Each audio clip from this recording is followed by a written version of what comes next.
It's been a fairly rainy day on and off, and I have been working on this engine, and I ended up taking it even more apart, but I've also been cleaning everything. I'm not trying to get it absolutely spotless, I'm just trying to get the worst of everything off, get all the loose grease, the sort of staining and stuff like in there I'm not too worried about. Same on the outside, I'm not trying to make it absolutely perfect because the rest of the bike isn't perfect. So there's still black and a little bit of gunge on the cylinder head, but it's cleaned up pretty well.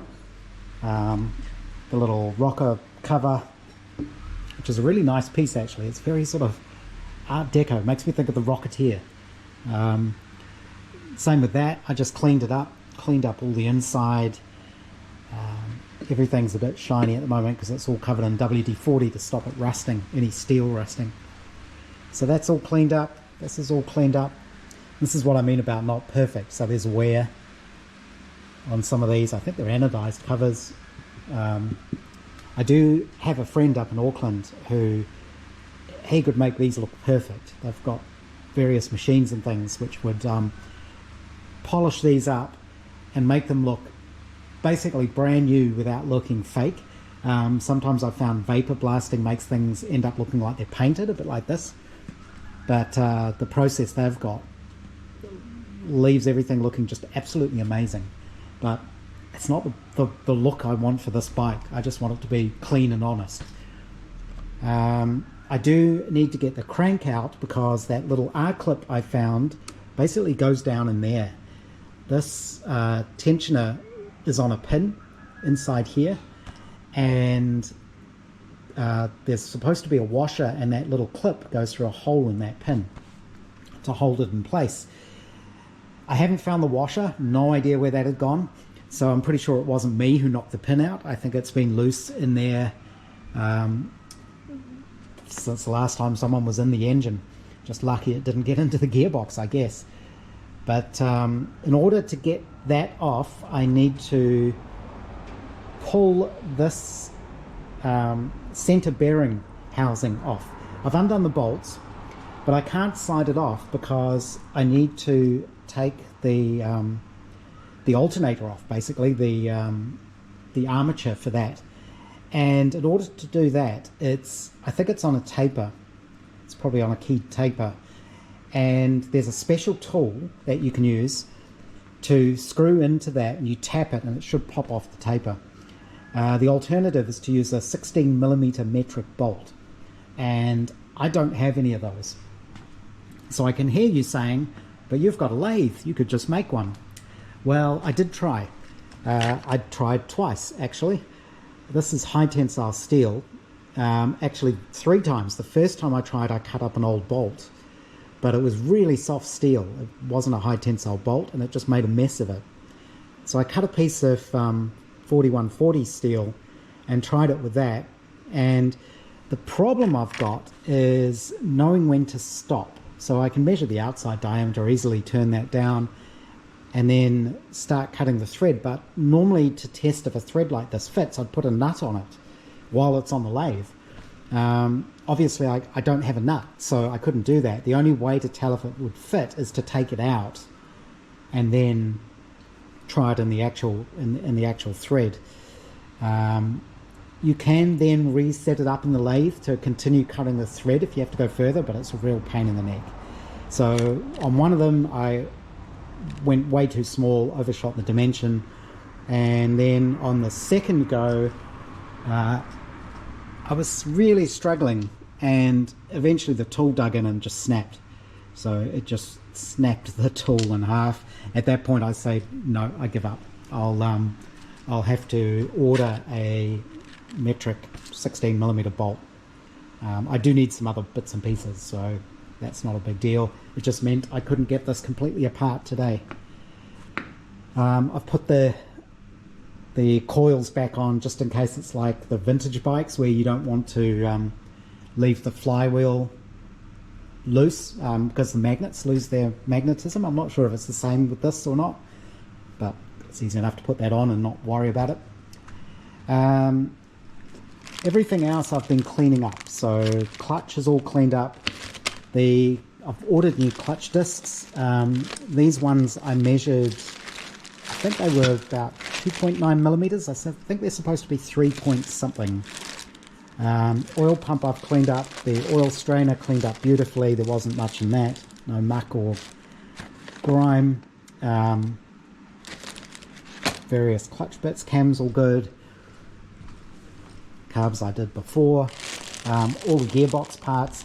I'm desperately trying to keep these together because there's all sorts of little washers and thrust washers and shims and things in here, and I don't want to have all this fall apart and then wonder how it all goes back together. I have got parts books and things. There's a website you can look up that has really nice clear parts diagrams and labels what all the parts are and gives you all the part numbers. Super useful site. CMNSL, something like that. It's pretty easy to find. But the gears all look great. They all cleaned up all the selectors, the selector forks. Basically just degreased everything, gave it a good clean. It all looks really good. Here's the old clutch discs. I've ordered a set of new ones. It's easy enough to replace them now while I'm in there and they're not expensive. I do still need to clean up the valves. They're in here, so that should be nice and easy. Did I get any more parts? There's all sorts of parts on the way. I think I've already gone through all of those parts, sprockets and obviously tyres, inner tubes, filter material so I can repair the air filters. And the next thing to do is what I actually took it all apart to do, was weld up the crack in this. You can see I've sort of ground away just a little bit around the crack just to see where it goes. I'm not going to try and weld right up to that edge because there's too much danger of blowing that out. So I'm going to probably start this end and weld down and just stop. I just need to make that strong. I just need that not to crack. I'm not going to try and weld around the corner again because that just gets a little bit tricky. I think if I can get a decent penetration weld on the top there, that should fix that. And it's not likely to leak because it's not sitting where the oil sits. It's actually closed off a little bit, this little area. So I don't think it gets directly attacked by oil.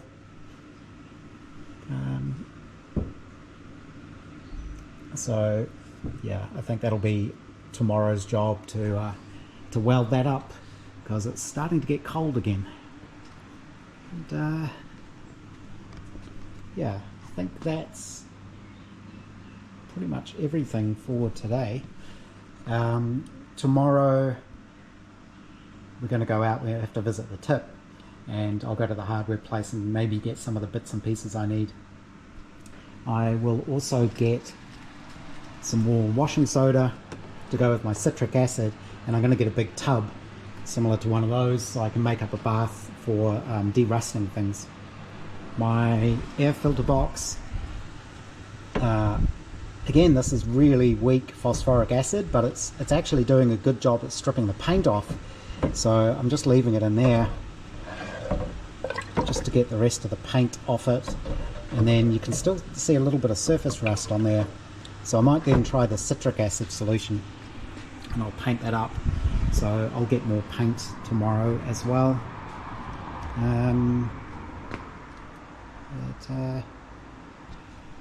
Other bits to clean up. Still have to do the frame, swing arm. All of these just need a good clean and paint. Still not sure exactly how I'm going to remove these bushes. So they're pushed in there, of course. There's no way to get to them from the outside. I don't know if I can sort of pull them out. I haven't actually tried to see if you can get underneath there and hook them out from underneath.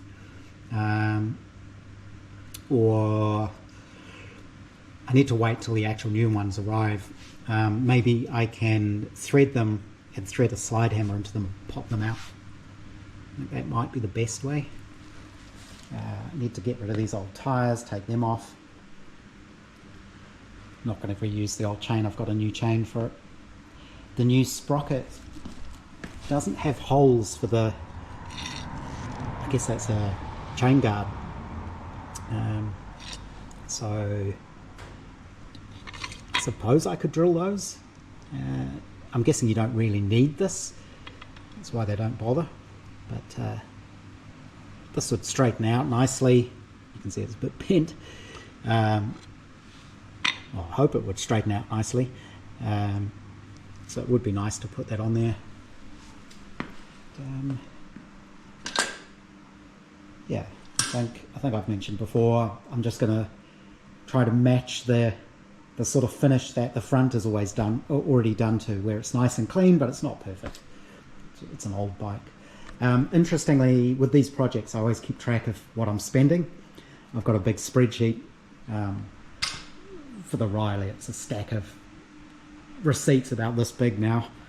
But I've also done the same on this bike, and the amount of money I've spent is pretty close to what you could buy a brand new 125 Honda, I think it's a CBF now, road bike. So you can buy them brand new for like $3,500. I'm not quite at that, I think. But the difference is a new bike, to register it for a year costs, even for a 125, I think it's $433 a year for the registration. Whereas this, being an older bike, is only about $75, same as the Valset. Anything over 40 years old, it's cheaper, which is good. But I'd rather have the older bike, I think. So that's it for today. Poor Riley's not getting any love. But, yeah, if I can get a 16mm bolt tomorrow. The other thing I need to do is, I can't assemble everything because the gasket set is coming from the UK along with the exhaust. I'm not sure how long that's going to take. I think it's coming DHL. But this may need replacing as well, this little O-ring thing. This is where the oil goes. I haven't actually figured out how the oil gets up to the top. I'm guessing, would it be through there? Not sure, I'll have to look that up. But hopefully I can figure out how it all goes back together when the time comes.